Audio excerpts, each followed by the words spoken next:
Chers amis, bonjour. Merci d'être fidèles à ce rendez-vous qui est donc le dernier de nos 6 rendez-vous de cette année. Ça fait maintenant plusieurs années que nous avons ces conférences. C'est toujours un plaisir pour moi, j'espère pour vous aussi.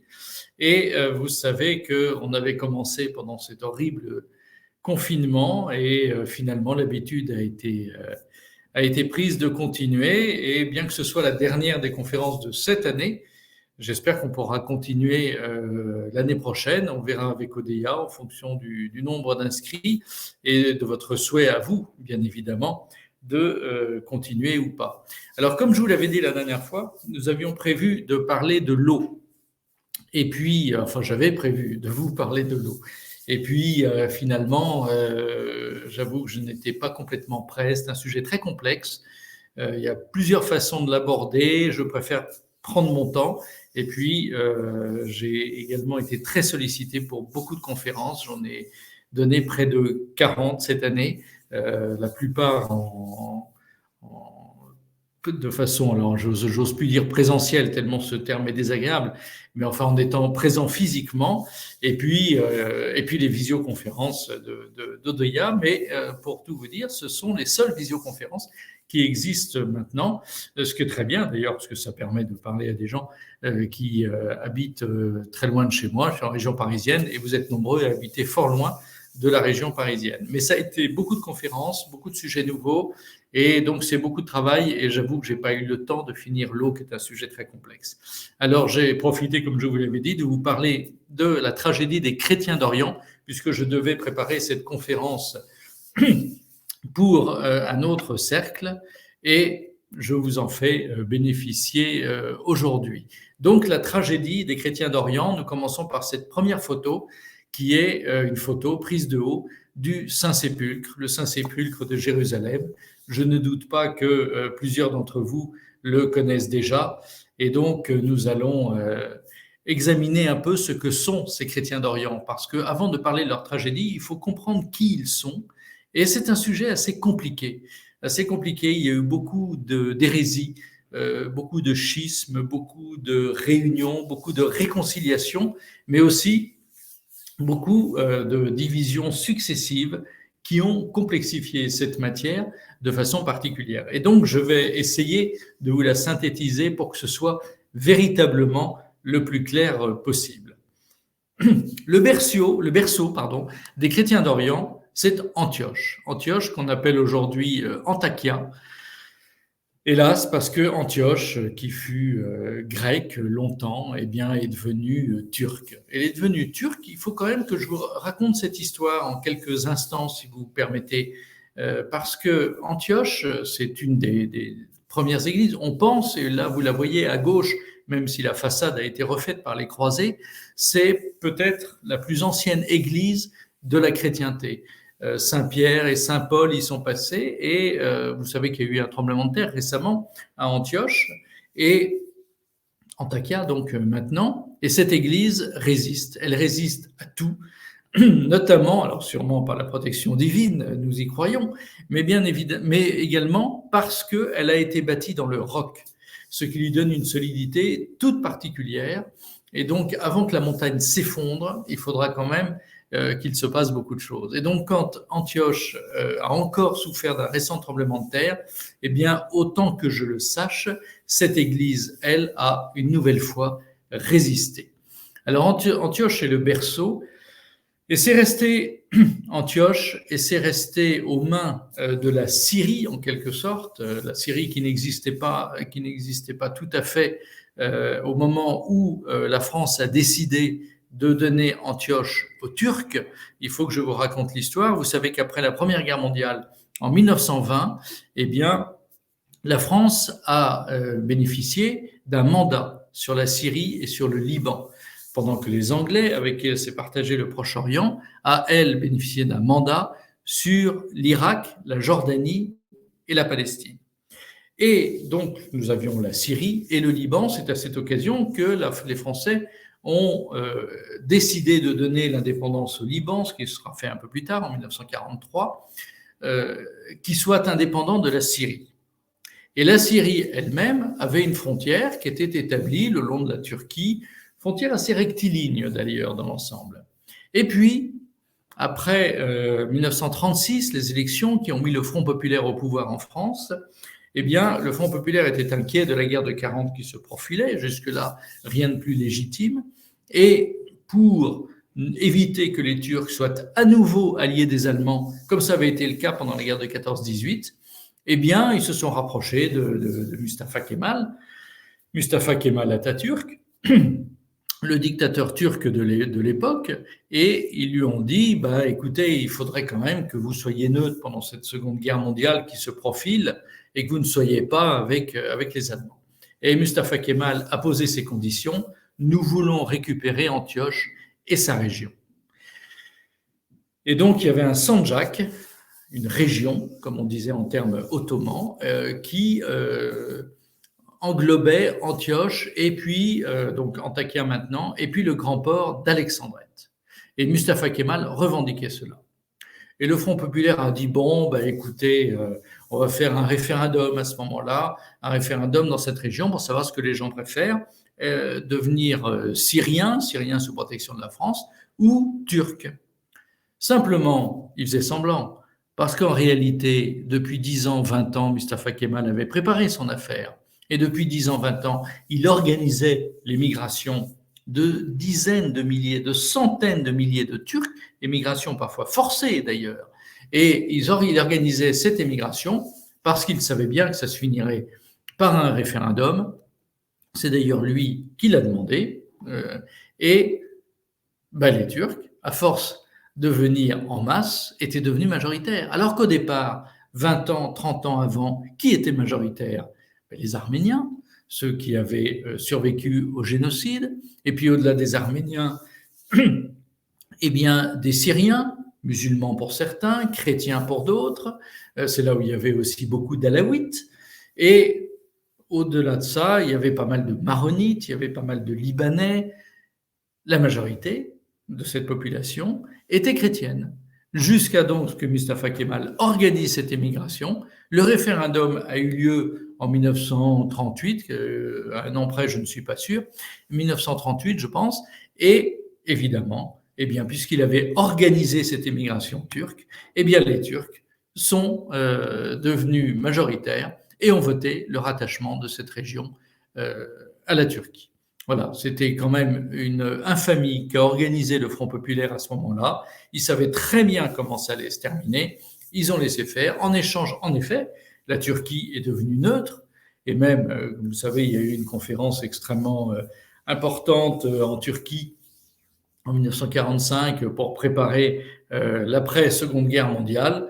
Et donc, ça correspondait bien, au vu des Alliés, préparer la neutralité de la Turquie, puis après le rattachement de la Turquie à l'OTAN, c'est une autre histoire, mais tout ça a entraîné le sacrifice d'Antioche, qui est pourtant le berceau de la chrétienté d'Orient. Autre berceau, les 7 églises de l'Apocalypse. On oublie quelquefois de relire l'Apocalypse de Saint Jean, qui est un texte extraordinaire. Et sur cette carte, vous voyez, vous avez au large de cette côte ouest de la Turquie, ce qu'on appelle aussi la côte égéenne, vous avez cette île de Patmos. Et Patmos, c'est là où Saint Jean a vécu plusieurs années, et c'est là où il a rédigé l'Apocalypse. Et il cite dans l'Apocalypse les 7 églises d'Orient. Et ce sont ces 7 églises que vous voyez là, Pergame, Triatre, excusez-moi, c'est en anglais, comme toujours, les bonnes cartes sont en anglais. Je vous l'ai déjà dit, je me suis déjà plaint de cette situation en pure perte. Donc, il y a Sardes, Philadelphie, Laodicée, Éphèse et Smyrne, devenue aujourd'hui, hélas, Izmir. Et donc, ces 7 églises de l'Apocalypse montrent bien qu'un des berceaux de la chrétienté, après la Palestine, après la vie du Christ, eh bien, ce sont toutes ces chrétientés d'Orient, celles de Syrie, de Liban et de la Turquie actuelle. Mais il n'y a pas que ces pays que je viens de citer, il y a aussi l'Égypte. Et l'Égypte, où subsiste une très grande encore chrétienté d'Orient. Et dans les chrétiens d'Orient, il faut bien voir que géographiquement, non seulement on parle des pays que je viens de citer, c'est-à-dire de la Palestine, de la Syrie, du Liban, de la Jordanie, de l'Irak aussi, de la Turquie, mais aussi de l'Égypte. L'Égypte a joué un rôle extrêmement important dans cette chrétienté d'Orient. Et quand on parle de chrétiens d'Orient, on englobe également l'Égypte. L'Égypte, c'est là que se sont installés les premiers ermites, les anachorètes. Et les deux plus célèbres sont Saint Paul et Saint Antoine, que vous voyez sur cette image. Vous voyez Saint Paul à gauche et Saint Antoine à droite. Saint Paul, donc vêtu de haillons comme il se doit, comme tout anachorète, c'est-à-dire tout ermite qui se respecte. Et Saint Antoine, vous le voyez, vêtu d'une robe très luxueuse, ce qui est assez étrange pour un ermite. Et en réalité, figurez-vous que c'était un cadeau de Saint Athanase. Saint Athanase, qui fut l'évêque d'Alexandrie, grand théologien, grand doctrinaire et grand pourfendeur de la première grande hérésie orientale, l'hérésie arienne qui niait la divinité du Christ. Et saint Athanase avait offert sa robe d'évêque, je ne sais pas si on dit robe, je n'ai plus le titre en tête, j'espère qu'il n'y a pas un ecclésiastique qui m'écoute, il serait horrifié de cette absence de vocabulaire. Quoi qu'il en soit, il offre sa robe d'évêque à saint Antoine, il l'autorise à la porter et il lui dit « Je te demande, en raison de tes vertus et de l'influence très positive que tu as sur toute cette population chrétienne égyptienne, de te faire enterrer avec cette robe pour habit. » Saint Paul vient voir saint Antoine et lui rend visite et veut lui offrir un quignon de pain. Et vous voyez en haut à gauche de ce tableau, vous voyez un corbeau. Et ce corbeau apportait tous les jours à saint Antoine un quignon de pain. Et ce jour-là, le jour de la visite de saint Paul, eh bien, il lui apporte 2 quignons de pain. Que saint Paul et saint Antoine vont rompre ensemble, c'est l'apogée, en quelque sorte, de ces anachorètes égyptiens qui auront eu une influence aussi considérable sur la chrétienté d'Orient. Et je vous ai mis entre guillemets cette phrase, une très belle phrase d'un roman. En ce temps-là, le désert était peuplé d'anachorètes. Figurez-vous que c'est une phrase d'Anatole France, pourtant pas très chrétien, pas du tout de nos idées dans l'ensemble. On ne lit plus beaucoup Anatole France, ce qui est peut-être dommage pour la beauté du style, ce qui n'est pas plus mal pour ses idées qui globalement étaient très mauvaises. Pourtant, il a écrit un livre qui s'appelle Thaïs, et il raconte la vie de cette courtisane qui s'appelait Thaïs et qui est devenue une sainte, Sainte Thaïs. Comme c'est un prénom à la mode, on parle souvent de Sainte Thaïs. Et en ce temps-là, le désert était peuplé d'anachorètes. C'est la première phrase, un incipit, comme on dit en langage littéraire, la première phrase de ce roman Thaïs.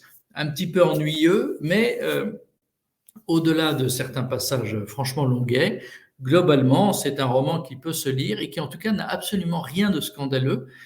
Comme quoi les hommes ne sont, c'est jamais tout blanc ou tout noir. Et Anatole France, qui avait salué la révolution bolchevique comme étant cette grande lueur qui vient de se lever à l'Est, tu parles, c'était plutôt la lueur des charniers plus qu'autre chose. Mais quoi qu'il en soit, il a écrit ce roman Thaïs et il a rendu hommage à ces anachorètes d'Égypte. Et encore aujourd'hui, la chrétienté d'Égypte fait partie de ces chrétientés d'Orient. Par la suite, on va se déplacer dans la Turquie actuelle, ce qui était l'Empire romain, puis devenu ensuite l'Empire romain d'Orient et appelé finalement l'Empire byzantin, jusqu'à la chute de Constantinople au XVe siècle. Et vous avez 3 grands-pères et docteurs de l'Église, Saint Basile le Grand, Saint Grégoire de Nice, Saint Grégoire de Nazianze. Saint Basile le Grand et Saint Grégoire de Nice étaient frères, Saint Grégoire de Nazianze n'était pas loin, et Saint Basile et Saint Grégoire qui était à Nice, donc on est en Anatolie centrale, l'Anatolie actuelle de la Turquie, donc. Et Nazianze, excusez-moi. Eh bien, ce sont 3 grands théologiens. Je crois qu'il y en a 2 qui sont pères de l'Église et les 3 qui sont docteurs de l'Église, quelque chose comme ça. J'avoue qu'il m'arrive quelquefois de mélanger entre les 3. Et donc, ces 3 grands théologiens vont jouer un rôle également fondamental dans la création du christianisme, plus exactement dans la transmission du message du Christ dans cette Anatolie centrale et ensuite dans l'ensemble de la Turquie actuelle. Ça fait partie des précurseurs de cette chrétienté d'Orient qui était incroyablement florissante en Turquie. Il y a toujours un débat, savoir peut-on aller visiter la Turquie et ces vieilles églises chrétiennes qui sont parmi les plus anciennes de l'histoire. Oui, mais certains disent il ne faut pas y aller, on donne de l'argent à Erdogan. Oui, bon, moi je vous avoue que je vais en Turquie pour visiter tous ces vieux sanctuaires parce qu'ils sont magnifiques, parce que c'est très beau, très émouvant. Je ne sais pas si je donne de l'argent à Erdogan, j'en donne à certains hôteliers et certains restaurateurs et certains guides turcs, c'est vrai. Mais à ce compte-là, un catholique allemand, italien, espagnol ne vient pas chez nous parce qu'il donne de l'argent à Macron. Vous comprenez, c'est sans fin. Donc je crois qu'il ne faut pas trop tenir compte de ça. En tout cas, c'est mon point de vue. Et ça fait partie vraiment des très très beaux sanctuaires à visiter. On quitte la Turquie, on va en Syrie. Et un des fondateurs du christianisme syrien, indépendamment d'Antioche, dont on vient de parler, eh bien, c'est Saint Siméon. Saint Siméon le stylite. Vous savez, le stylite, c'est celui qui se tenait en haut d'une colonne. Pourquoi il se tenait en haut d'une colonne? Eh bien, c'était une façon de s'isoler du monde. Et en général, il ne le faisait pas au milieu d'une ville. Il le faisait au milieu du désert, au milieu d'un endroit isolé, solitaire, pour pouvoir vraiment mener sa vocation, alors non pas d'anachorète dans une grotte comme en Égypte, mais en tout cas en haut d'une colonne. Et là, il pouvait, cette colonne était suffisamment large quand même pour mener une vie presque normale, presque, on ne peut pas dire non plus que c'était une vie normale. Les gens envoyaient des paniers pour le ravitailler en eau et en nourriture, et là, il menait une vie extrêmement ascétique, et il priait. Simplement, Saint Siméon avait aussi le don de la parole, et ce n'est pas, il a quitté la ville, mais la ville s'est rapprochée de lui, et on a construit des maisons autour de sa colonne, et les gens venaient l'écouter, et lui avait bien compris qu'il était tout de même obligé de leur parler, et de leur raconter la vie du Christ, et de leur raconter l'espérance de la vie éternelle. Et donc, tout en étant isolé sur sa colonne, eh bien, malgré tout, il n'était pas totalement coupé du monde, et il prêchait. Et aujourd'hui, Saint Siméon le stylite, pour les chrétiens syriens, c'est vraiment un des fondateurs. Et j'en profite pour vous montrer ce que j'avais déjà fait au moment de l'exposé sur la Syrie, mais ça remonte maintenant à plusieurs années. Donc vous avez peut-être oublié, et qui plus est, les abonnés se sont renouvelés. Eh bien, cette basilique que vous voyez, c'est peut-être la plus ancienne de Syrie. Elle a été d'ailleurs remontée. Il y a toujours un débat entre les archéologues. Faut-il remonter les pierres qui sont par terre? Elles ont fini par tomber sous la pression notamment des tremblements de terre. C'est une région où il y en a beaucoup. Eh bien, faut-il les remonter ou les laisser par terre? Moi, je trouve que c'est bien de les remonter. Bien sûr, ils rajoutent quelques fausses pierres, de pierres plus récentes pour que tout cela tienne. Moi, je trouve quand même que ça donne une bonne idée de ce que ça pouvait être. Le drame, là, ce que vous voyez, cette basilique de Saint-Siméon, la basilique de Saint-Siméon le stylite, on ne sait pas si elle est toujours intacte ou pas. On ne sait pas si elle est debout parce que c'est un endroit, l'endroit du nord-ouest de la Syrie, qui est toujours occupé par les islamistes syriens, protégés ou en concurrence selon les moments avec l'armée turque. Et donc cette région qu'on appelle la province d'Idleb, eh bien, est en cogérance en quelque sorte entre l'armée turque et les islamistes successeurs du front Al-Nosra qui s'appelle maintenant Hayat Tahrir al-Sham. Ce front Al-Nosra qui aura tué tellement de chrétiens au cours de cette guerre en Syrie où, grâce à Dieu, les chrétiens ont fini les alliés des chrétiens et les chrétiens eux-mêmes ont fini par l'emporter sur les islamistes, évitant le bain de sang final et la disparition des chrétiens de Syrie. Mais tout de même, ils ont beaucoup souffert. Et cette basilique se trouve dans cette région et on ne sait pas ce qu'elle est devenue. J'ai interrogé beaucoup de gens en Syrie en leur demandant, mais savez-vous si cette basilique est toujours debout, si elle a été rasée par les islamistes d'Al-Nosra ou s'il reste quelque chose? On ne sait pas, personne n'a su me répondre. Alors, penchons-nous maintenant, pour bien comprendre cette histoire des chrétiens d'Orient sur les premiers conciles. C'est très frappant. Vous voyez, les premiers vrais conciles sont en rouge. Et donc, les 7 premiers conciles, les 2 autres, celui en noir, celui en violet, sont des demi-conciles en quelque sorte. Eh bien, ces 7 premiers conciles, vous voyez, ont lieu dans la Turquie actuelle.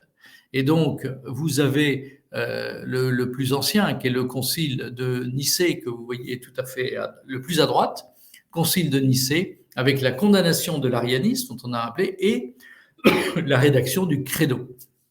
Et ensuite, vous avez eu d'autres conciles, le concile d'Éphèse, un petit peu plus au sud, celui-là, vous le voyez tout en bas, concile d'Éphèse, condamnation du nestorianisme, on va en parler, et puis un autre concile de Nicée, avec condition de l'iconoclastisme, le concile de Chalcédoine, sur lequel on va revenir, et 3 conciles à Constantinople. C'est très frappant de voir à quel point la Turquie actuelle, l'Empire byzantin, fut vraiment le berceau du christianisme. Tous les premiers conciles ont lieu à cet endroit. Alors, revenons-y maintenant sur ces premiers conciles pour bien comprendre ce que sont les chrétiens d'Orient, d'où ils viennent, comment ils se sont séparés, comment raisonnaient-ils. Et prenons, après le premier concile de Nicée, et donc la rédaction du symbole de Nicée, le credo, c'est là qu'il a été rédigé, donc au IVe siècle. Eh bien, à ce même IVe siècle, apparaît Saint Cyril d'Alexandrie. Saint Cyril d'Alexandrie, donc successeur de Saint Athanase, dont je vous parlais tout à l'heure, pourfendeur de l'arianisme, lui, il va préciser sa doctrine, lui aussi est docteur de l'Église, il va préciser sa doctrine, Marie est la mère de Dieu. Parce que dans ces premiers siècles, il faut bien comprendre une chose, la complexité de la doctrine chrétienne par rapport, par exemple, à la doctrine musulmane, qui est simplissime, il y a Dieu, il y a Mahomet qui n'est pas Dieu, qui est le prophète, point final. Après, ils ont complexifié un tout petit peu, mais la base est d'une simplicité incroyable, et c'est pour ça d'ailleurs qu'à certains moments, notamment avec les Mongols, c'est pas le sujet, mais ça avait plutôt bien marché parce que c'était réduit à la simplicité la plus absolue. Et la Sainte Trinité, c'est plus compliqué. La Sainte Trinité, c'est plus compliqué. Marie, mère de Dieu, c'est une chose, et le Christ, fils de Dieu, et Dieu unique en 3 personnes, comprenez bien qu'il faut déjà se creuser un tout petit peu plus les méninges. C'est pas pour rien qu'on appelle d'ailleurs le mystère de la Sainte Trinité, parce que pour nos petites intelligences humaines, évidemment, la matière dépasse nos cellules grises. Et donc cette complexité de la Sainte Trinité, c'est ça qui a engendré toutes les premières hérésies. Toutes les premières hérésies, parce qu'il y avait toujours un moine, un prêtre, un évêque, un théologien qui disait mais non, pas vrai Dieu et vrai homme, un peu plus Dieu qu'homme, ou un peu plus homme que Dieu, ou tout juste Dieu et pas homme, ou tout juste homme et pas Dieu. C'est là-dessus que sont parties toutes les premières hérésies. Et donc Saint Cyril d'Alexandrie est vraiment celui qui va dire Marie, mère de Dieu. Et cette assertion va être confirmée au concile d'Éphèse, très important le concile d'Éphèse, en 431, où on condamne le nestorianisme, parce que le nestorianisme, lui, ne veut pas que Marie soit mère de Dieu. Pour la petite histoire, cette mosaïque, un peu kitsch, je le reconnais, vous me pardonnerez, un peu kitsch que vous voyez, figurez-vous que c'est une mosaïque assez récente, que j'ai trouvée sur Internet, mais dont j'ai découvert avec étonnement qu'elle était à Lyon, à Notre-Dame de Fourvière. Notre-Dame de Fourvière, qui est donc très facile d'accès pour nous, Français. Et donc, la prochaine fois que je passerai à Lyon, je me courrai vérifier cela. Pourtant, j'étais déjà allé à Notre-Dame de Fourvière, ça ne m'avait pas frappé, le fait qu'il y ait une mosaïque rappelant le concile d'Éphèse. Quoi qu'il en soit, le concile d'Éphèse condamne le nestorianisme, et le nestorianisme, lui, ne voulait pas que Marie soit mère de Dieu. Il voulait que Marie soit mère de l'humanité du Christ. D'accord, le Christ était un peu Dieu, mais Marie n'a pas engendré le Christ Dieu, l'homme Dieu, elle a engendré l'humanité du Christ. Ça, c'est l'hérésie nestorienne qui donc a été condamnée à ce concile d'Éphèse. Alors, ces nestoriens qui sont bien oubliés aujourd'hui, le mot nestorien est totalement perdu dans l'imaginaire chrétien. Or, ils ont eu un destin extraordinaire. Vous voyez sur les 4 petites images que je vous ai mises, en haut à gauche, vous voyez donc ce concile d'Éphèse avec saint Cyril d'Alexandrie, qui semble, si j'ai bien compris, être à droite, assis, parce que le pape n'était pas présent, et c'est saint Cyril d'Alexandrie qui le représentait. Et il écoute, tout à fait à sa droite, en robe rouge, un vieillard chenu et barbu, il écoute donc le moine Nestorius qui expose sa doctrine. Donc saint Cyril va condamner cette doctrine et proclamer Marie, mère de Dieu, et non pas Marie, mère de l'humanité du Christ. On pourrait penser que l'affaire s'arrêta là, mais pas du tout. Les nestoriens condamnés se sont ensuite répandus dans toute l'Asie. Et la carte que vous voyez en haut à droite, avec en rose toute l'extension du nestorianisme. Il faut bien voir qu'à un moment donné, dans les siècles qui ont suivi ce concile d'Éphèse, c'est-à-dire 8e, 9e, 10e, 11e, 12e, 13e siècle, ça a duré très longtemps, eh bien les nestoriens ont eu des dizaines de millions de fidèles jusqu'en Chine. Les premiers évangélisateurs de la Chine, enfin les plus puissants en tout cas, ça a été les nestoriens, qui ont très bien réussi. Et vous voyez en bas à gauche une église, contrairement aux apparences, une église nestorienne. Ça ressemble à une pagode. En fait, ils ont fait de l'acculturation, comme on dit en langage moderne. Ils se sont bien fondus dans le paysage chinois et vous avez eu des dizaines de millions de Chinois qui se sont convertis au christianisme nestorien. Christianisme hérétique, certes, mais tout de même christianisme qui reconnaissait le Père, le Fils et le Saint-Esprit, même si Marie n'était que mère de l'humanité du Christ. Et vous voyez en bas à droite sur une fresque, je cherchais le mot, une fresque dans une très vieille église où là vous voyez des Chinois nestoriens.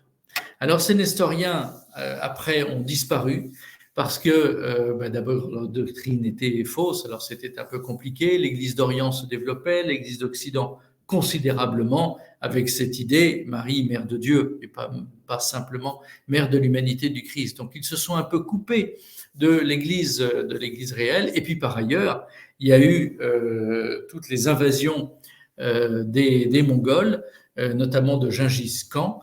Et au début, si ces Mongols étaient très tolérants envers les chrétiens, un jour ils se sont convertis à l'islam pour des raisons purement politiques. Et à partir de ce moment-là, ça a été la fin du nestorianisme. Mais il en est resté quand même beaucoup, un nombre de fidèles tout à fait important, plusieurs millions. Et l'Église catholique s'est beaucoup occupée de ces nestoriens et elle a réussi à en ramener une grande majorité, pas la totalité. Il reste aujourd'hui, vous voyez sur cette carte en haut à droite, vous voyez la carte de l'Inde. Eh bien, la partie occidentale de l'Inde, c'est là où il reste encore aujourd'hui ces nestoriens. Mais la plupart ont réintégré l'Église catholique et ce sont aujourd'hui ce qu'on appelle les Assyro-Chaldéens. Vous avez beaucoup entendu parler des Assyro-Chaldéens, on se demande souvent ce que c'est. Eh bien, on ne va pas rentrer trop dans les détails parce qu'il y a les Assyriens, il y a les Chaldéens, il y a les Assyro-Chaldéens. Vous avez encore là-dedans certains hérétiques, certains schismatiques, c'est d'une très grande complexité. Mais je dis qu'on allait simplifier au maximum. Une grande partie des nestoriens sont devenus des Assyro-Chaldéens rattachés à l'Église catholique. Et ce que vous voyez ici, c'est à gauche, en région parisienne, à côté de Sarcelles. Sarcelles est le grand centre assyro-chaldéen français. Et vous les voyez célébrer ici le Nouvel An assyro-chaldéen, qui est un peu décalé par rapport à nous, parce que nous sommes dans le calendrier grégorien et eux sont dans le calendrier julien. Et à droite, vous voyez au cours de cette même cérémonie du Nouvel An assyro-chaldéen, eh bien, des costumes traditionnels de ces assyro-chaldéens qui célèbrent leur fête. Et je reviens un tout petit peu en arrière, j'avais sauté cette diapositive.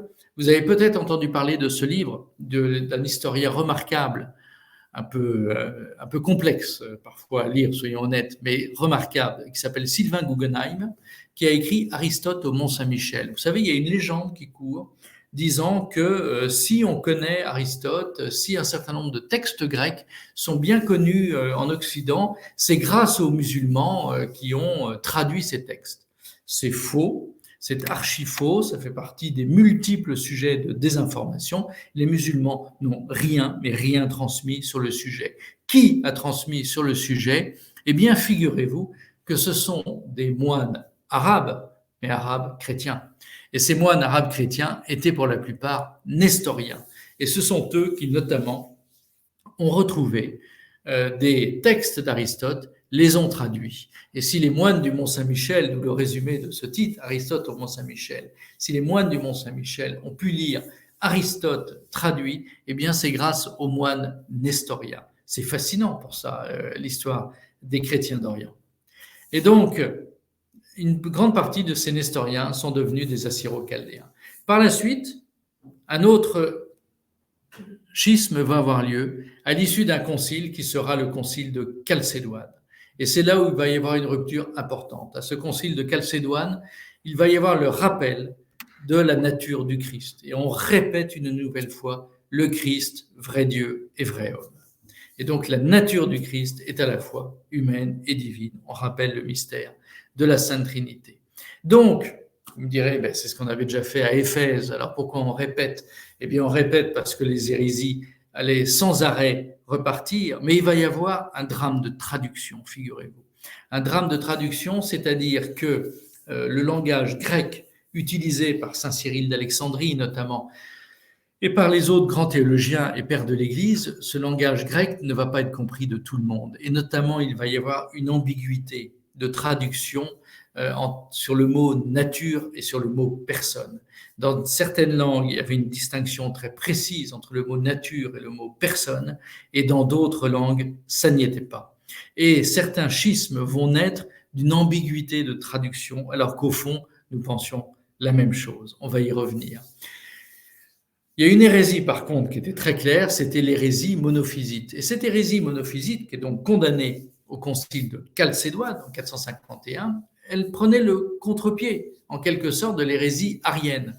Vous savez, je vous ai parlé de cette hérésie arienne qui niait la nature divine du Christ, et cette hérésie arienne avait été extrêmement importante, à tel point qu'à un certain moment, des gens comme saint Cyril d'Alexandrie, des évêques comme saint Cyril d'Alexandrie, avaient été exilés parce qu'on estimait qu'ils exagéraient dans leur lutte contre l'hérésie. Et l'hérésie monophysite, c'est exactement le contraire. Et on prend, pour lutter contre l'hérésie arienne, et bien on va trop loin dans l'autre sens. La nature divine absorbe la nature humaine. Et là, ça va être un schisme. Ça va être un schisme parce que ce concile était fait sous l'égide politique de Constantinople, c'est-à-dire de l'empereur romain d'Orient. Et Alexandrie, qui considère que théologiquement, elle est antérieure à Constantinople, ce qui est vrai d'ailleurs, saint Cyril d'Alexandrie, saint Athanase d'Alexandrie, eh bien c'est avant Constantinople. Et Alexandrie, c'était le phare de la théologie. Et bien avant Constantinople, qui était au fond plus politique que théologique. Et Alexandrie va refuser de plier devant Constantinople, non pas parce qu'il ne pensait pas que c'était vrai Dieu et vrai homme, mais parce qu'il ne voulait pas perdre la prééminence. C'est là où l'orgueil humain joue. Et ce schisme, ce refus d'Alexandrie de plier devant Constantinople va engendrer le schisme copte. Et ce schisme copte, vous voyez là un moine copte qui nous a fait visiter son monastère, que vous voyez au milieu, le beau monastère Saint-Antoine dans les montagnes égyptiennes, tout près de la mer Rouge.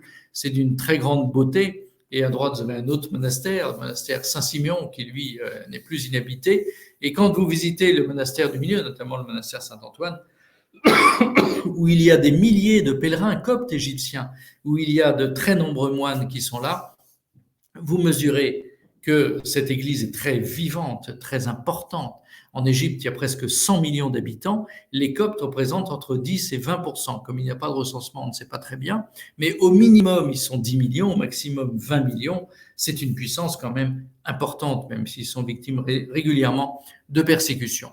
Eh bien, le schisme qui est venu à l'origine, ça est un schisme purement politique. Les Coptes éthiopiens, c'est la même chose que les Égyptiens. J'en dis un mot, bien que ce ne soit pas assimilé dans la rhétorique habituelle comme des chrétiens d'Orient. L'Éthiopie, c'est un peu plus au sud. Vous voyez là cette église incroyable avec ces escaliers taillés dans le roc. On n'est pas dans le principe de précaution, hein. On est vraiment dans ces églises éthiopiennes absolument incroyables.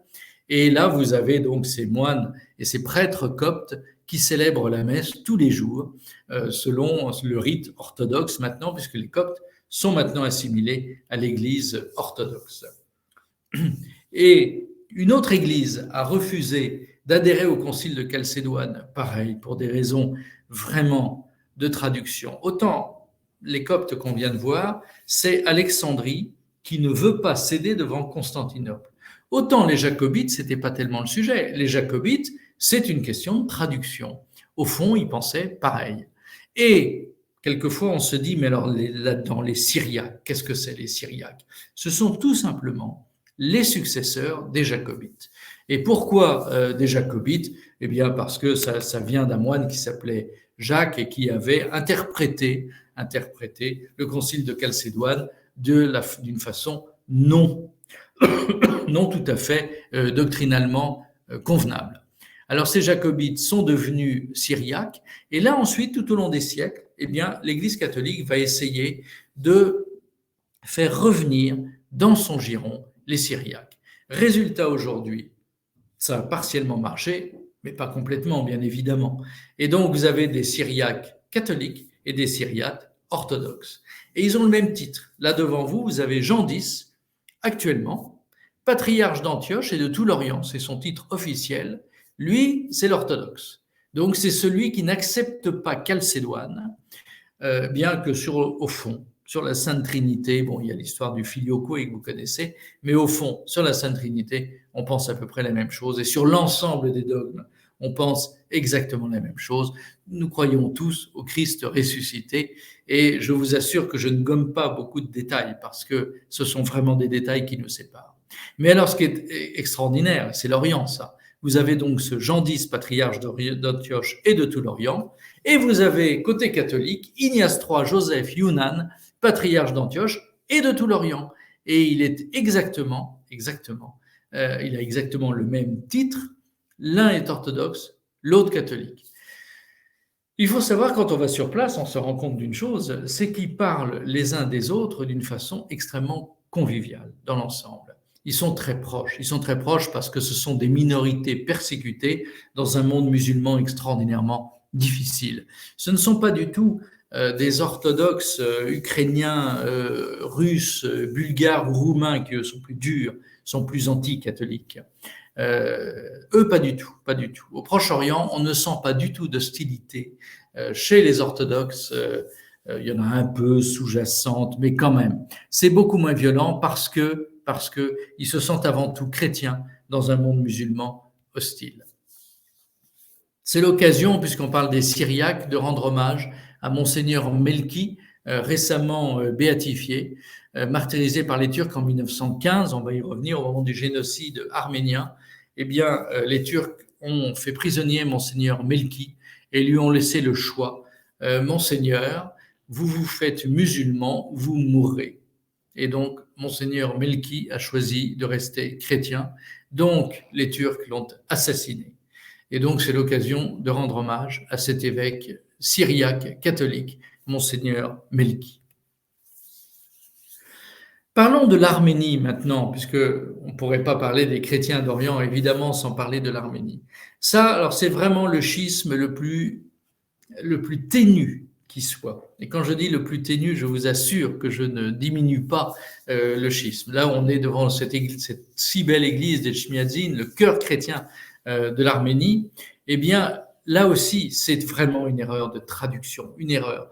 Pas vraiment une erreur, une ambiguïté de traduction. D'abord, ce sont des nestoriens qui sont venus en Arménie leur raconter comment s'était passé le concile de Chalcédoine. Donc déjà, ils n'étaient pas extraordinairement objectifs parce qu'eux-mêmes n'étaient pas complètement d'accord avec ce qu'avait dit ce concile, avec la Sainte Vierge, mère de Dieu et du Christ, vrai Dieu et vrai homme. Ils n'étaient pas complètement d'accord avec ça. Donc, ils ont un petit peu transformé les choses. Et les Arméniens, et eux, ont dit après, eh bien nous, on avait accepté le concile d'Éphèse, pourquoi vous revenez là-dessus avec une autre traduction à ce concile de Chalcédoine?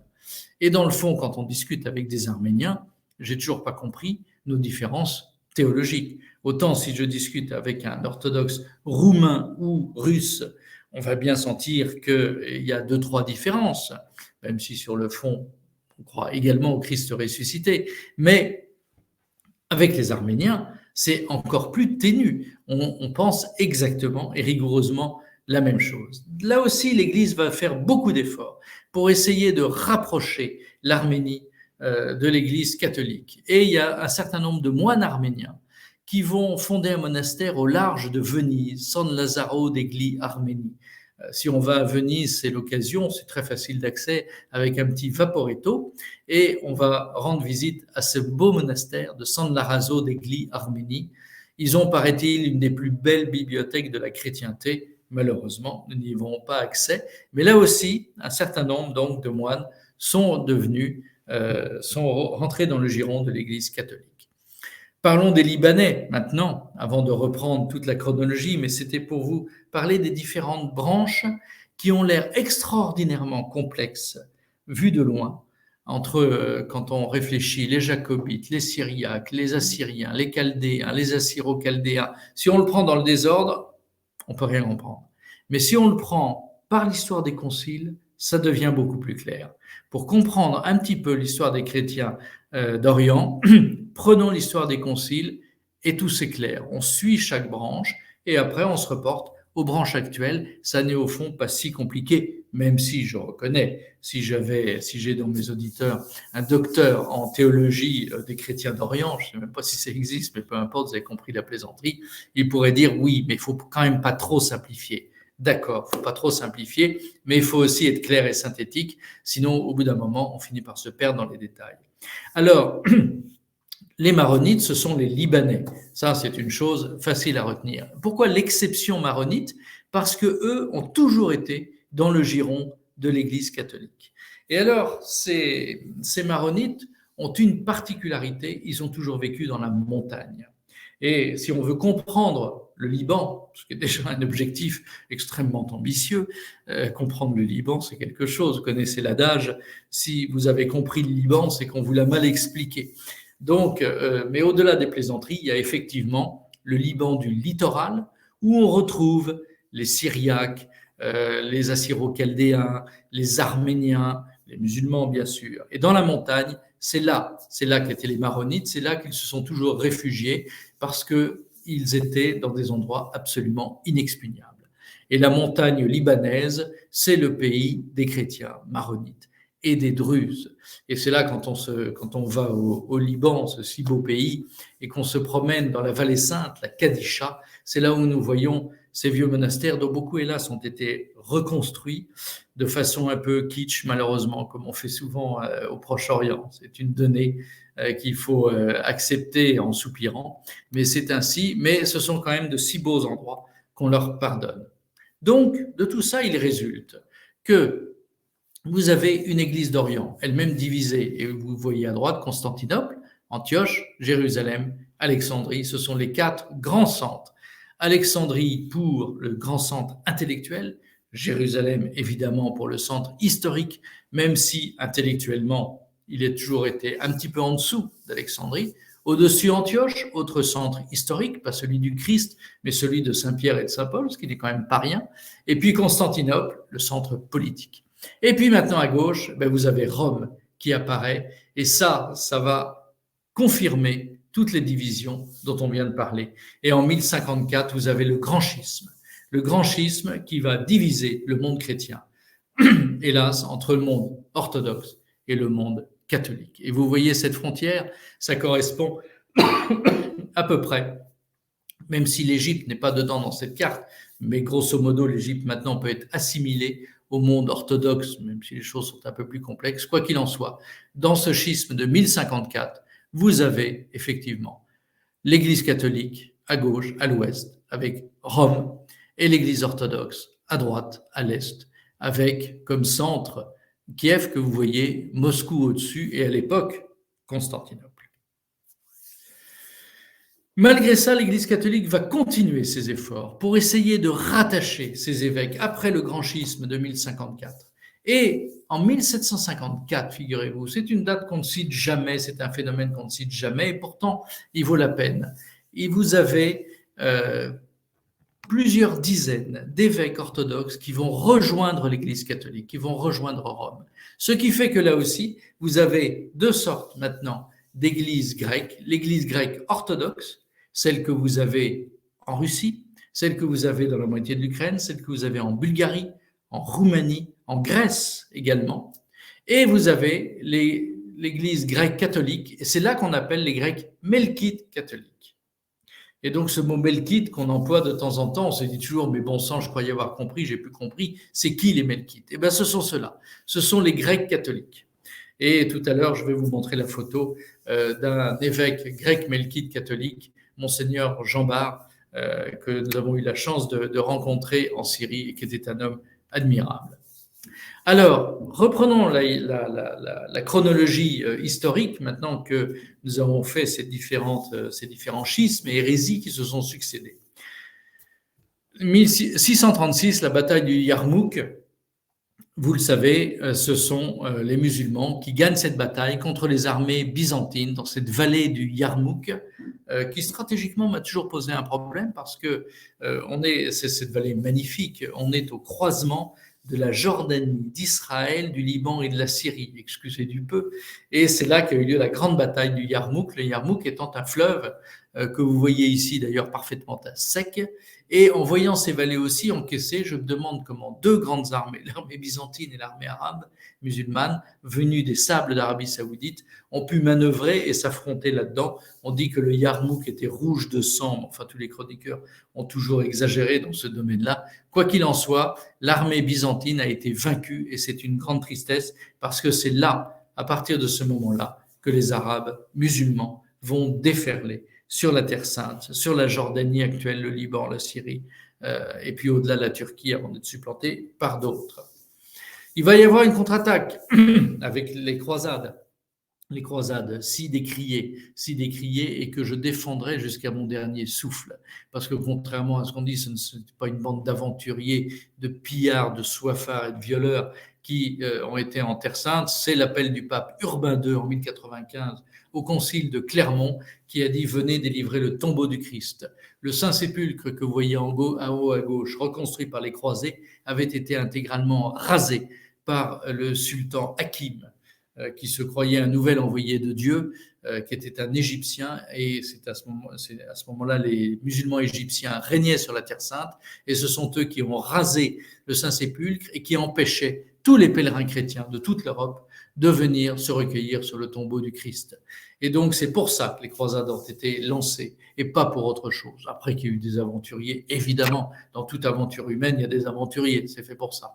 Mais ça n'empêche pas que le fond de tout cela, et d'ailleurs la sainteté de Godefroy de Bouillon, j'en fais un saint, mais il n'est pas saint, mais tout de même, celui qui a été le grand unificateur de ces armées croisées et qui, une fois la prise de Jérusalem faite, a refusé de revêtir la couronne du roi de Jérusalem pour dire « je ne revêtirai pas une couronne de roi là où le Christ a revêtu une couronne d'épines ».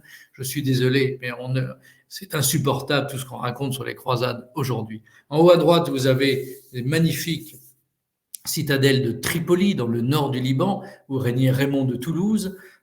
En bas à gauche, le château de Beaufort, qui a donné lieu à des batailles terribles entre chrétiens et musulmans pendant des croisades, et après, entre Israéliens et Palestiniens. Et donc, Beaufort, dans l'imaginaire israélien, les Israéliens ont perdu des centaines d'hommes là-bas contre les Palestiniens en essayant de reconquérir ce château qui a une vue extraordinaire sur tout le sud Liban.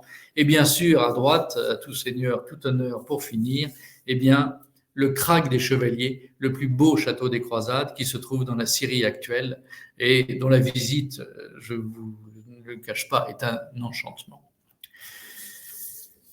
Mais ces croisades vont quand même connaître une déviance terrible, celle de 1204, la quatrième croisade, la croisade détournée. Les croisés étaient là, dans le port de Venise, il n'y avait plus d'argent pour financer la croisade. Et donc les Vénitiens ont dit, d'accord, on finance la croisade, mais avant vous prenez Constantinople. Et les croisés ont pris Constantinople, qui ne s'en remettra jamais. Alors cela étant, il ne faut pas avoir une vision trop manichéenne. C'est une croisade détournée, c'est une croisade immorale, mais attention, attention. Il faut bien voir aussi que les Byzantins ne sont pas complètement innocents dans l'affaire.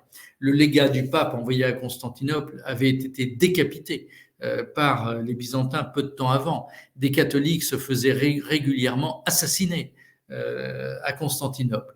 Donc, l'affaire est plus complexe. Cela étant, ça reste une croisade qui n'est pas convenable. On a tué des milliers de chrétiens byzantins. Les croisés eux-mêmes ont eu des milliers de morts pour prendre Constantinople. Tout ça pour la cupidité des Vénitiens. Ça n'est pas convenable et Constantinople ne s'en remettra pas. Et quand on visite Venise et qu'on voit au coin de la basilique Saint-Marc ces beaux tétrarques que vous voyez à droite, et puis en haut, ces admirables chevaux, il faut savoir que tout ça a été volé à Constantinople. Et Venise est plein d'œuvres d'art absolument extraordinaires volées à Constantinople. Ça fait toujours quand même un petit peu mal au cœur. Les croisades vont mal se finir et la dernière place forte à tomber, c'est Saint-Jean d'Acre, qui se trouve au nord d'Israël et qui tombe en 1291, et ce sera un épouvantable massacre. Des milliers de chrétiens sont massacrés à Saint-Jean d'Acre, qui était la dernière grande ville chrétienne de Terre Sainte. C'est une magnifique aventure qui se termine dans un bain de sang, mystère d'iniquité. Mais assez vite, les chrétiens vont revenir et notamment les franciscains, c'est Saint François d'Assise, qui avait des liens avec le monde musulman, qu'il essayait de convertir. Il n'avait pas des liens œcuméniques avec le monde musulman, il avait des liens avec une volonté farouche de convertir. Il y a des livres qui sont sortis d'ailleurs sur les entretiens entre le sultan et Saint François d'Assise. Quoi qu'il en soit, il avait réussi à obtenir que le Saint-Sépulcre, reconstruit par les croisés, abrite des franciscains qui aujourd'hui co-gèrent avec des Arméniens et avec des orthodoxes de je ne sais plus quelle nationalité, co-gèrent les lieux saints.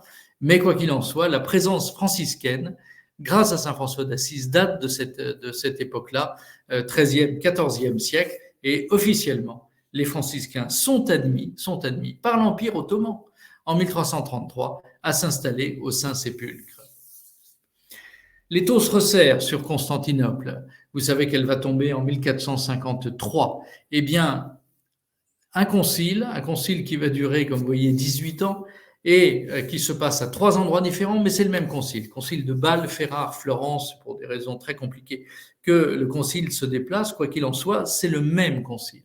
Et il s'est passé là aussi, on était tout près de la réconciliation, et les envoyés de l'Empire byzantin, tout près de tomber, signent les textes qui sont finalement promulgués à Florence. Tout le monde signe et tout le monde chante l'Alléluia et se sépare en se disant « ça y est, enfin le monde chrétien est réconcilié ». Mais comme souvent dans ces cas-là, vous savez, comme le syndicaliste qui va négocier avec le patron, il signe un accord, il revient et il se fait engueuler parce qu'il a trop cédé. Et l'accord n'est finalement pas validé. C'est exactement ce qui s'est passé, évidemment, toute proportion gardée. Et bien, quand les envoyés de l'Empire byzantin sont revenus, ils se sont fait écharper par un clergé orthodoxe beaucoup plus dur qui a refusé finalement de valider ces textes. Et ce qui devait arriver arriva. En 1453, eh bien, Constantinople tombe. Il n'y a plus d'empire byzantin. La perle du christianisme, Sainte-Sophie, devient une mosquée. Alors, les Français vont quand même essayer de garder le lien avec cet empire ottoman. Et François Ier va prendre des initiatives très controversées. Et notamment, il va discuter avec les musulmans, et notamment avec Soliman le Magnifique. Et Soliman le Magnifique, ce n'est pas le conquérant de Constantinople, c'est son successeur. Et Soliman le Magnifique, celui qui va régner sur la Méditerranée, va discuter avec François Ier et ils vont ensemble passer des accords qu'on appelle des capitulations. Et en 1536, il y aura les premières capitulations, c'est-à-dire les premiers traités entre la cour de France et la porte ottomane. Vous voyez ce document étonnant, la cour de France et la porte ottomane. Et évidemment, c'est très discutable. Il y a un débat qui est très compliqué à trancher. Certains disent c'est quand même une honte qu'on ait discuté avec les musulmans, qu'on ait traité avec eux, parce que quelles étaient les conséquences? Eh bien, les Français ne faisaient plus la chasse aux galères turques, qui faisaient, elles, la chasse à des galères chrétiennes et faisait prisonnier des chrétiens. Et tout ça, c'était pour contrer l'empire des Habsbourg. Parce que François Ier disait, si je perds contre les Habsbourg, la France n'existe plus. Et d'autres disent, François Ier n'avait pas le choix, sinon la France n'existait plus. Les Habsbourg avaient fini par l'emporter et la France disparaissait dans l'empire austro-hongrois. C'est un débat très compliqué, je ne le tranche pas, mais comme souvent, tout n'est pas blanc, tout n'est pas noir. Il y a des arguments intéressants des deux côtés. Je ne veux surtout pas jouer au centriste, ce n'est pas vraiment mon tempérament. Mais c'est vrai qu'il y a des sujets de ce type qui sont complexes et qu'on ne peut pas trancher comme ça d'un trait de plume en disant François Ier a trahi la chrétienté en discutant avec Soliman le Magnifique. Peut-être pas. Et en même temps, François Ier n'avait pas le choix et ne pouvait que traiter avec les Turcs. Peut-être pas non plus. Quoi qu'il en soit, c'est à partir de ce moment-là que la France est devenue protectrice des chrétiens d'Orient. Et c'est ça qui va permettre, au moment des massacres contre les chrétiens dans les années 1860-1861, massacre épouvantable de Damas, où des milliers de chrétiens se font égorger par les Druzes organisés par l'Empire ottoman, et les massacres dans la montagne. Dans la montagne libanaise, les Druzes vont également massacrer des milliers et des milliers de Maronites. Et Napoléon III va envoyer une armée pour protéger les chrétiens. C'est à partir de ce moment-là que les Français s'installent vraiment en Syrie et au Liban. Ils seront suivis de peu par les anglo-saxons, figurez-vous, qui vont profiter de la situation pour créer des universités et envoyer leurs missionnaires protestants. Et c'est pour ça que ces chrétiens d'Orient, à ce moment-là, mais pas du tout avant, vont avoir une partie va devenir protestante, notamment ceux qui vont fréquenter l'université américaine de Beyrouth. Alors les jésuites vont contre-attaquer, c'est étonnant qu'ils n'y aient pas pensé avant, mais c'est ainsi, en créant l'université Saint-Joseph que vous voyez au-dessus. Et donc à Beyrouth, vous voyez cohabiter la très célèbre université Saint-Joseph et la non moins célèbre université américaine de Beyrouth. Et c'est pour ça que certains chrétiens d'Orient sont protestants, c'est à cause de ces missionnaires américains, on ne disait pas encore les évangéliques, hein. Donc c'était des missionnaires généralement soit d'obédience anglicane, soit quelquefois presbytériens, enfin peu importe, il y en a des dizaines d'églises différentes dans ce monde protestant anarchique et désordonné. Et puis il va y avoir le début des grands drames. Début des grands drames, 1915, c'est le génocide arménien. On en a déjà parlé au moment de l'Arménie. Vous savez donc que la Turquie avait décidé de se débarrasser de tout ce qui n'était pas musulman ni turc. Et donc les Arméniens n'étant ni musulmans ni turcs, après le tour viendra avec les Grecs, eh bien les Arméniens sont proprement et simplement génocidés. Il y avait 2 millions d'Arméniens en Turquie en 1915, 1 500 000 vont mourir dans ce génocide où les Turcs organisent tout et les Kurdes sont leurs supplétifs zélés. Et donc, vous voyez là ces pauvres Arméniens qui sont expulsés de village en village. Et dans le même temps, les Turcs organisent un autre génocide dont on parle moins, alors qu'il a fait au moins 300 ou 400 000 morts. C'est le génocide de nos amis assyro-chaldéens dont on parlait tout à l'heure. Et les assyro-chaldéens, qui étaient essentiellement dans le sud-est de la Turquie et dans le nord de l'Irak, pareil, vont se faire génocider par les Turcs parce qu'on est encore à ce moment-là dans l'Empire ottoman, on est encore dans une domination turque sur ces régions-là. Et donc ils vont profiter de cette Première Guerre mondiale pour exterminer un maximum de chrétiens. Et comme un malheur n'arrive jamais seul, les chrétiens sont éradiqués de Turquie, massacrés dans le nord de l'Irak, et dans le même temps, l'Empire ottoman, ignoble jusqu'au bout, eh bien, va organiser la grande famine des Maronites coincés dans la montagne et qui pourront à la rigueur aller jusqu'à Beyrouth, mais le blocus était tel que là aussi, des centaines de milliers de Maronites vont mourir de faim. 500 000 Maronites, on estime, vont mourir de faim, 500 000 chrétiens. Génocide là aussi, dont on ne parle jamais.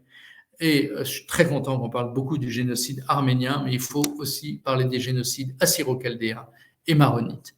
Et ce sont finalement des bateaux français, courageusement désobéissant aux ordres. Évidemment, les choses courageuses ne se font qu'en désobéissant aux ordres sous la République. Eh bien, des courageux officiers vont forcer le blocus turc et vont ravitailler ces chrétiens et vont réussir à en sauver ainsi plusieurs dizaines de milliers. Mais le Liban n'en a pas fini avec son martyre. L'après-guerre va très bien se passer jusqu'à l'interminable guerre civile, et plus que civile, internationale aussi, de 1975 à 1990. Des milliers de chrétiens vont mourir dans cette guerre, dans des combats fratricides pour certains, et également dans les combats contre les Palestiniens, contre les Israéliens, contre les chiites, contre les sunnites. Il y a de multiples guerres dans la guerre, c'est d'une invraisemblable complexité, mais c'est à ce moment-là que va commencer un exode qui va saigner le Liban de ses plus brillants éléments chrétiens. Beaucoup de chrétiens étudiants se sont engagés dans la guerre, se sont battus, sont morts, ont souffert, et d'autres ont survécu. Mais beaucoup, il faut le dire, se sont enfuis. Combien de chrétiens, à partir de 1975-1976, sont envoyés par leur famille suivre leurs études à Paris pour se mettre à l'abri de la guerre? C'est pour moi une incompréhension totale. Moi, j'aurais eu honte d'envoyer mon fils, alors que mon pays est en guerre, pour aller suivre des études tranquillement pendant que ses copains mouraient sur le front. C'est incompréhensible et c'est la marque d'une certaine décadence, il faut le dire, d'une certaine décadence des chrétiens d'Orient. Il ne faut pas croire qu'ils soient épargnés, alors que nous sommes touchés de plein fouet, qu'ils soient épargnés par cette perte d'identité. Cette guerre va avoir une seule vertu, alors qu'elle va quand même avoir tant de défauts et avoir fait tant de drames. Mais elle va avoir une seule vertu, c'est qu'elle va redonner aux combattants chrétiens une notion de leur identité chrétienne qu'ils avaient un tout petit peu tendance à perdre. Malheureusement, le Liban va voir le calice jusqu'à la lie. Et vous vous rappelez de cette explosion du 4 août 2020 où le quartier chrétien est ravagé. Des centaines de morts, des milliers de blessés, des dizaines de milliers de sans-abri, et le tout avec une incurie totale de l'État. Le Liban s'effondre, ne s'est pas remis de cette explosion, ne se remet pas de sa crise financière, et l'exode continue. C'est la tragédie des chrétiens d'Orient. Autre tragédie, l'Irak. Vous connaissez l'aventure de George Bush, je passe rapidement. George Bush, en 2003, dans la foulée des attentats du 11 septembre, décide d'envahir l'Irak pour des raisons pétrolières, financières, géopolitiques.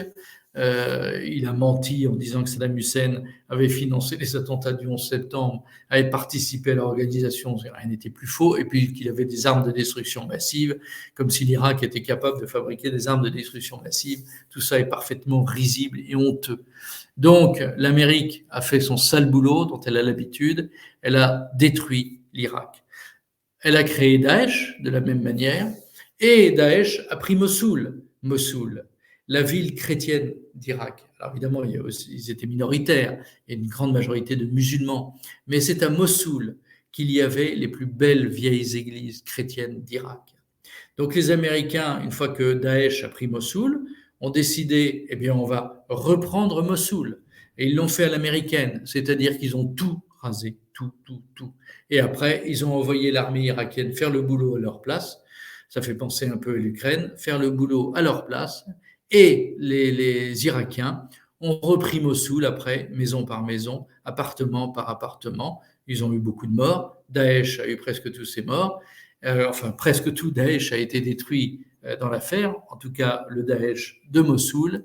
Mais en attendant, les chrétiens ont fui Mossoul. Je ne sais pas s'ils pourront y revenir un jour, mais il est certain que l'intervention américaine en Irak a détruit les chrétiens d'Irak. Heureusement, en Syrie, ça partait pour être la même chose, puisque les Américains, avec la complicité évidemment active des Français, des Anglais, des Allemands, etc., ont été du côté des islamistes contre les Syriens. Et vous voyez ici, dans cet admirable lieu de Palmyre, des gens de Daesh qui vont, dans quelques instants, exécuter tous les soldats qui ont eu le tort de se rendre. Ça aura au moins une vertu, c'est que les soldats syriens arrêteront de se rendre parce qu'ils savent bien le sort terrible qui les attend. Et l'objectif de tout ça, c'était vraiment de détruire la chrétienté. Cette guerre n'est pas simplement une guerre géopolitique voulue par les Américains, les Saoudiens ou les Qataris.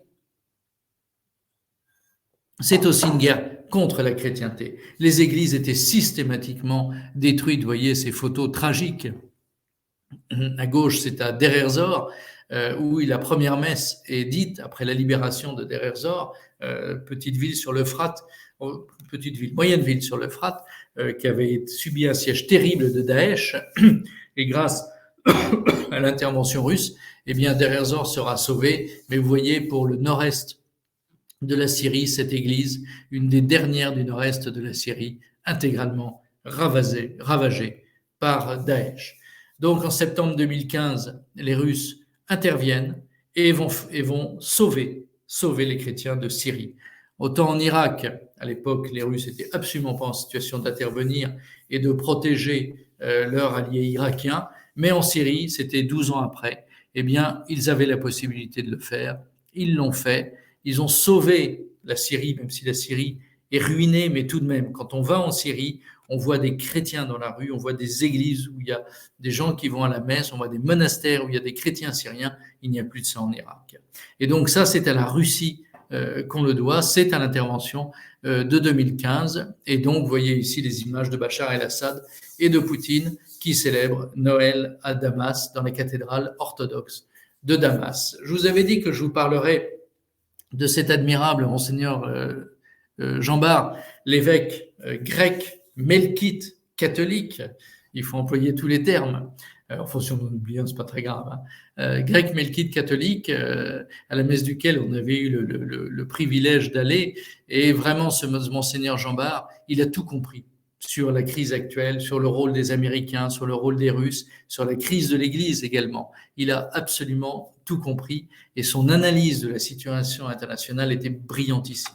Évidemment, comme il a dépassé 80 ans, alors comme vous voyez, il a l'air gâteux et fatigué, il a dépassé 80 ans, donc on l'a mis à la retraite, hélas, alors que c'était un esprit si brillant et qui était absolument en pleine forme. Et donc là, il vient d'échapper par miracle au tremblement de terre d'Alep, enfin tremblement de terre qui a eu lieu dans le sud de la Syrie et au sud de la Turquie et au nord de la Syrie. Et l'immeuble dans lequel il dormait s'est effondré. Son secrétaire qui dormait dans la chambre d'à côté, un prêtre avec qui on avait discuté, malheureusement est mort, et un francophone très gentil. Et par contre, monseigneur Jean Bart s'en est sorti par miracle. Il aurait dû mourir 10 fois et il était là. Alors évidemment, le pauvre est très malheureux, mais bon, je sais par mes amis de SOS Chrétien d'Orient qu'il retrouve le moral petit à petit et qu'il essaye de consoler encore une fois cette communauté syrienne chrétienne qui souffre tant. Un petit mot sur la Jordanie. On ne parle jamais de la Jordanie. Il faut savoir qu'en Jordanie, après le grand roi Hussein de Jordanie, qui était une personnalité exceptionnelle, il y a un roi qui s'appelle Abdallah aujourd'hui et qui évidemment est financièrement ruinée. La Jordanie, elle n'a pas de chance. Elle est coincée entre des pays qui ont tous du gaz et du pétrole. Et elle, pour des raisons obscures, n'en a pas. Et donc les frontières ont été tracées bien souvent avant qu'on découvre le gaz et le pétrole. Quoi qu'il en soit, la Jordanie, elle, n'a pas une goutte de gaz, pas une goutte de pétrole. Donc ce pays est totalement ruiné et il vit sous perfusion financière de l'Arabie saoudite dans un premier temps et des Américains dans un second temps. Donc géopolitiquement, ils sont dans ce camp-là, mais le roi Abdallah est très bienveillant pour les chrétiens de Jordanie. Et curieusement, après avoir discuté avec notamment une religieuse italienne qui était en Jordanie, avec qui on a bu une tasse de thé, qui au début disait tout va bien et qui à la fin, une fois qu'elle était davantage en confiance, a dit non, tout ne va pas bien. On a bien compris que c'était pas le roi d'où venaient les difficultés, mais les islamistes jordaniens, c'est-à-dire le musulman de base jordanien qui est très dur. Il faut savoir que chez Daesh, il y avait énormément de volontaires jordaniens. La Jordanie et la Tunisie sont les deux pays à avoir donné beaucoup de volontaires islamistes à Daesh. Et c'est un peu étonnant, et c'est vrai que quand on se promène dans des rues de certaines villes jordaniennes avec nos épouses qui sont détenues, eh bien on voit des regards hostiles. Et on voit bien qu'il y a beaucoup plus de voilés que même à Damas, ce qui est incroyable. Et donc le peuple jordanien lui-même est assez travaillé par l'islamisme. Il y a eu pas mal d'attentats islamistes d'ailleurs. Et donc pour les chrétiens, la situation est difficile, ils sont très peu nombreux, mais heureusement, le roi de Jordanie est très bienveillant pour les chrétiens de Jordanie. Un mot sur les Palestiniens. Vous savez qu'il n'y a plus beaucoup de Palestiniens chrétiens. Les Palestiniens chrétiens ont fui pour la plupart. Et aujourd'hui, les Palestiniens sont à 99%, ou 98 peut-être, musulmans. Et il y a une enclave à Gaza, vous avez tous entendu parler de Gaza, tenue par le Hamas, ce mouvement islamiste proche des frères musulmans. Il reste une toute petite communauté chrétienne, donc il faut penser à eux de temps en temps. Vous les voyez là dans leur unique église de Gaza. Mais je suis désolé, il ne faut pas être très optimiste. J'ai lu récemment un reportage très intéressant sur les chrétiens de Gaza. Et le journaliste, de façon un peu fataliste, concluait en disant en réalité, ces chrétiens de Gaza ne pensent plus qu'à une seule chose, c'est partir. Et donc, je crains que d'ici 10 ans, il y aura 0 chrétien à Gaza. Pour l'instant, il y en a quelques-uns et il faut penser à eux. Et puis, il y a Bethléem, le miracle de Bethléem. Bethléem, vous avez eu Vera Baboun. Vera Baboun, qui n'est plus maire, elle a été battue aux dernières élections par un autre chrétien, parce que Bethléem, bien que les chrétiens soient minoritaires, ce sont des maires chrétiens qui sont statutairement élus. C'est déjà ça. Et donc, je vous recommande le livre de Vera Baboun, Pour l'amour de Bethléem, ma ville emmurée. C'est une femme extrêmement courageuse et qui a très bien géré sa ville de Bethléem pendant quelques années. Et donc, malheureusement, ce sont les derniers témoins palestiniens. Vous savez en plus qu'il y a une offensive israélienne terrible par le biais des colons qui, en toute illégalité, envahissent des terres palestiniennes, construisent des maisons, des immeubles, avec la complicité des autorités israéliennes. Les chrétiens palestiniens sont en train de disparaître. Et le dernier symbole, c'est Taïbé. Taïbé, sur lequel plusieurs livres ont été écrits, c'est le dernier village, comme on dit. En Orient, quand on dit village, ça peut être des villes de 40 000 habitants. Le mot village signifie tout ce qui n'est pas la capitale, grosso modo. Il faut s'habituer à ce vocabulaire. Eh bien, Taïbé, elle n'est pas spécialement belle, cette ville, mais c'est une des dernières villes où il y a une majorité de chrétiens palestiniens. Donc, à l'occasion d'un voyage en Terre Sainte, n'hésitez pas à vous arrêter à Taïbé. Un mot sur l'Iran. L'Iran où il y a des Arméniens et des Assyro-Chaldéens, figurez-vous. Eh bien, vous avez une église, alors ces fresques que vous voyez, je ne vous cache pas, je ne sais pas si elles vous paraissent belles comme ça sur la photo, ne vous faites pas d'illusions. De près, c'est très très kitsch. C'est très très kitsch, mais c'est très émouvant en même temps, parce que vous êtes à Ispahan, en Iran, où donc vous avez 100% de musulmans chiites. Et puis, vous avez un petit quartier arménien. Et là, vous quittez la rue musulmane, vous entrez dans le quartier arménien, vous changez de monde. Tout à coup, vous voyez des petites églises, des clochers, des femmes qui n'ont pas de voile, des ecclésiastiques en soutane, et vous êtes entré dans le monde arménien. Évidemment, donc tout à coup, il y a des cafés, alors qu'il n'y a plus de cafés en Iran. Vous voyez des cafés, vous voyez des marchands de tapis. S'il n'y avait pas de marchands de tapis, il n'y aurait pas d'Arméniens qui vendent d'ailleurs des tapis iraniens faits par des musulmans. Mais ça, c'est le génie des Arméniens, d'arriver à faire du commerce avec tout. Et vous avez là tout à coup une ambiance très sympathique. Évidemment, c'est infinitésimal. Ce sont des Arméniens qu'on a fait venir au XVIIIe siècle pour des raisons qui seraient trop longues d'expliquer maintenant. Et quoi qu'il en soit, ces Arméniens sont le dernier symbole chrétien en Iran. Et il y a également un évêque assyro-chaldéen, il faut le souligner. Dernière diapositive. J'ai été un peu long, excusez-moi, mais ma passion pour les chrétiens d'Orient, je suis sûr, vous la partagez et vous ne m'en voudrez pas. Et donc, vous voyez là les pourcentages de ceux qui restent comme chrétiens. Donc, on va partir d'est en ouest. Vous voyez en Iran, 0,3%. Au-dessus, l'Arménie, 100% de chrétiens. Vous avez, pour la petite histoire, 90% d'Arméniens apostoliques, c'est-à-dire ces Arméniens schismatiques dont je vous parlais tout à l'heure, 5% de protestants et 5% d'Arméniens catholiques rattachés à Rome. Et comme musulmans, vous en avez quelques centaines, donc ils ne comptent pas dans la statistique, quelques centaines qui sont des Kurdes, en général des bergers. Au-dessus, vous avez la Géorgie, pays catholique, bon, on est toujours dans le Caucase. La Turquie, 0,1%, ils ont tué tout le monde, ils ont expulsé le reste. Et donc, ceux qui restent là, les 0,1%, ce sont des expats. Donc, il n'y a plus de présence chrétienne en Turquie, malgré l'incroyable qualité des vestiges chrétiens en Turquie. Chypre, évidemment, ça marche très bien, 68%, même si le nord de Chypre est occupé par la Turquie. J'espère avoir l'occasion de vous faire une conférence sur Chypre l'année prochaine, si nous continuons ce cycle si sympathique. La Syrie, vous voyez, 4,5%.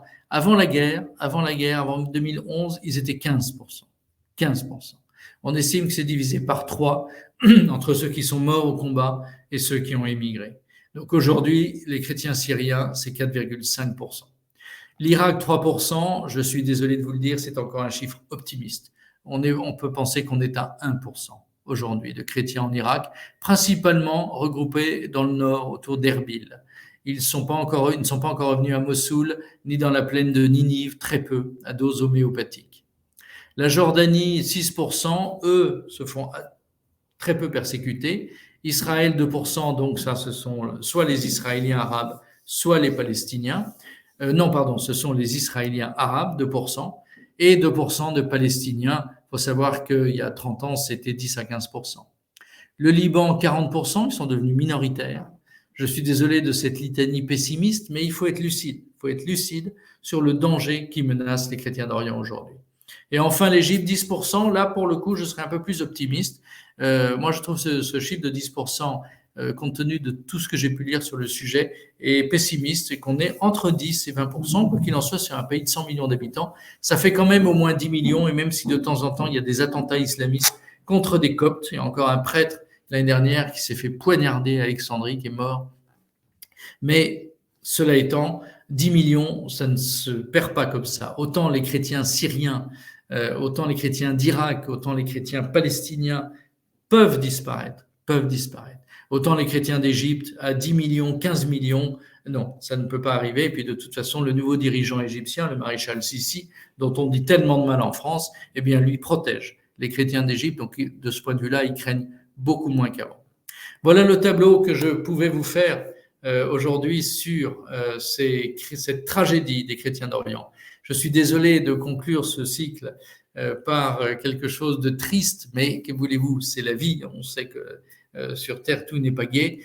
C'est ainsi, et les chrétiens d'Orient souffrent, ont beaucoup souffert et souffriront encore. Et il faut que nous les aidions, bien sûr, en allant là-bas, en voyageant. Odeya, Clio, ces agences si sympathiques organisent régulièrement des voyages. Et puis au-delà de ça, vous avez des associations remarquables comme SOS Chrétien d'Orient et d'autres qui organisent des aides. Il faut vraiment qu'on se préoccupe de nos frères syriens, libanais, palestiniens, mais ça c'est encore plus compliqué, égyptiens, ne serait-ce qu'en allant les voir. Voilà, j'espère que vous avez été intéressés par ce sujet qui a remplacé donc le sujet de l'eau que j'aurai peut-être le temps de faire l'année prochaine. Je vous remercie beaucoup de votre fidélité, ça me touche beaucoup. Beaucoup de conférenciers ont arrêté depuis le confinement. Odeya m'a demandé de continuer. Et pour moi, sachez que c'est un aiguillon vraiment très intéressant parce que ça m'oblige à renouveler un cycle de conférences, à trouver des nouveaux sujets. Et donc, c'est extrêmement motivant. Et la stabilité du nombre de gens qui s'inscrivent est pour moi très, très, très agréable, très réconfortant. Donc, je vous remercie beaucoup de votre fidélité. Je regarde si par hasard il y a des questions. Eh bien non, écoutez, il n'y a pas de questions. Donc je vous salue tous et je vous remercie de votre fidélité. Si Odeya me fait l'honneur de me demander de continuer ces conférences l'année prochaine, Sachez que ce sera avec plaisir. On pourra partir sur ce même nombre de 6 conférences qui pourront s'étaler grosso modo de septembre à mars. Et alors, Sophie Majeran d'ODIA vient gentiment de vous mettre en 2024. Antoine Delacoste accompagnera un voyage au Liban avec ODIA. Et donc, effectivement, je serai ravi de vous accompagner et de vous raconter le Liban et ce que je sais du Liban et des anecdotes, aussi bien dans le car que le soir, au moment de l'apéro, avant le dîner. Je sais qu'il y a des accompagnateurs qui font des conférences après le dîner. Alors rassurez-vous, moi je trouve ça inhumain. Et donc moi, c'est avant le dîner, au moment de l'apéro, on en parle un petit peu et je ne vous retiens pas longtemps. Et après, on boit et on mange ensemble à la santé des chrétiens d'Orient. Et ça me fera très plaisir si certains d'entre vous s'inscrivent. On pourra faire un voyage extrêmement sympathique. Merci beaucoup de ces petits messages que je lis, notamment d'une dame à qui je dois une réponse. Odéa m'a transmis une question de sa part sur le pétrole. C'était la deuxième conférence. Merci en tout cas vraiment de votre fidélité, ça me touche beaucoup et j'espère vous retrouver l'année prochaine. D'ici là, je vous souhaite un excellent printemps, un excellent été et en général les étés sont toujours excellents et je me réjouis de vous retrouver à l'automne. Merci beaucoup, merci de vos messages, merci de vos encouragements. Merci.